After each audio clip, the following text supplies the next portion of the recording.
உடல் எடையை குறைக்க தயாரா? இந்த 3 நிமிட காணொளி உங்களை மாற்றும். நண்பர்களே, எப்பவும் சோர்வாய் இருக்கீங்களா? நம்ம விரும்பிய ட்ரெஸ்ஸ போட முடியலையா? ஒரு சின்ன வேலை செஞ்சாலே மூச்சு வாங்குதா? உடல் எடையை குறைக்கணுங்கிற எண்ணம் மனசுல இருக்கு.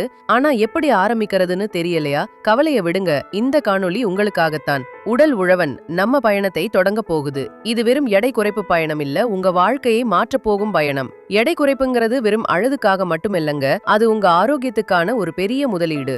சரியான எடையில் இருக்கும்போது சர்க்கரை நோய், இரத்த அழுத்தம், இதய நோய் போன்ற பிரச்சனைகள் வராமல் தடுக்கலாம். உங்களுக்கு புத்துணர்ச்சி கிடைக்கும், ஆழ்ந்த தூக்கம் வரும், நாள் முழுக்க சுறுசுறுப்பா இருக்கலாம்.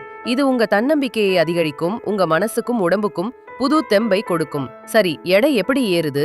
நம்ம தினமும் செய்யற சில சின்ன சின்ன தவறுகள் தான் காரணம். தெரியாமலே அதிக சர்க்கரை சேர்க்கிறோம். ஒரு சிப்ஸ் பாக்கெட்டில், ஒரு குளிர்பானத்தில் எவ்வளவு கலோரிகள் இருக்குன்னு கவனிக்கிறதில்ல. பசிக்கும் போது கண்டதை சாப்பிடுறோம். உடல் உழைப்பு கம்மி, ஒரே மாதிரி வாழ்க்கை முறை, இதெல்லாம் சேர்ந்துதான் உடம்ப பருமனாக்குது. ஆனா கவலைப்படாதீங்க, இதை நம்ம சரி செய்ய முடியும். முதலில் தினமும் குறைந்தது 30 நிமிஷம் நடங்க. 5 நிமிஷம் நடந்தா நாள் முழுக்க சுறுசுறுப்பா இருக்கலாம். ஒருவேளை காலையில நடக்க டைம் இல்லைன்னா கவலைப்படாதீங்க. இரவு உணவு சாப்பிட்டு ஒரு 2 மணி நேரம் கழிச்சு தூங்குறதுக்கு முன்னாடி ஒரு 30 நிமிஷம் மெதுவா நடந்தா உங்க மனசு ரிலாக்ஸ் ஆகும். நல்ல ஆழ்ந்த தூக்கத்தை கொடுக்கும். நடக்கும்போது கலோரிகள் எரியும், உடம்பு புத்துணர்ச்சி அடையும். மறுநாள் காலையில ரொம்ப புத்துணர்ச்சியா இருக்கலாம். இந்த இரவு நேர நடைய மட்டும் எந்த சூழ்நிலையிலும் தவிர்க்காதீங்க. இது உங்க எடை குறைப்புக்கு மறைமுகமா பெரிய உதவியா இருக்கும். நண்பர்களே, உடல் எடை குறைப்புக்கு உடல் பயிற்சி முக்கியம்தான். ஆனா உணவு கட்டுப்பாடு தான் உங்களுக்கு கண்முன்னே உடனடி ரிசல்ட்டை காட்டும்.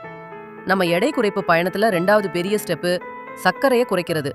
இனிப்பு ரொம்ப பிடிக்கும், ஆனா சர்க்கரை தேவையற்ற கலோரிகளை சேர்த்து உடம்பில் கொழுப்பா மாறி எடையை அதிகமாக்கும். இதை எப்படி பின்பற்றுவது?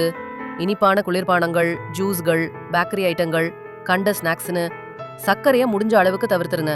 தினமும் காலையில காஃபி அல்லது டீயில சர்க்கரைக்கு பதிலா நாட்டு சர்க்கரை அல்லது சுத்தமா சர்க்கரை சேர்க்காம பழகுங்க. ஸ்நாக்ஸ் சாப்பிடணும்னு தோணும் போது பழங்கள் அல்லது நட்ஸ் எடுத்துக்கங்க. குளிர்பானங்களுக்கு பதிலா மோர், இளநீர் அல்லது எலுமிச்சை ஜூஸ் சர்க்கரை சேர்க்காமல் குடிக்கலாம்.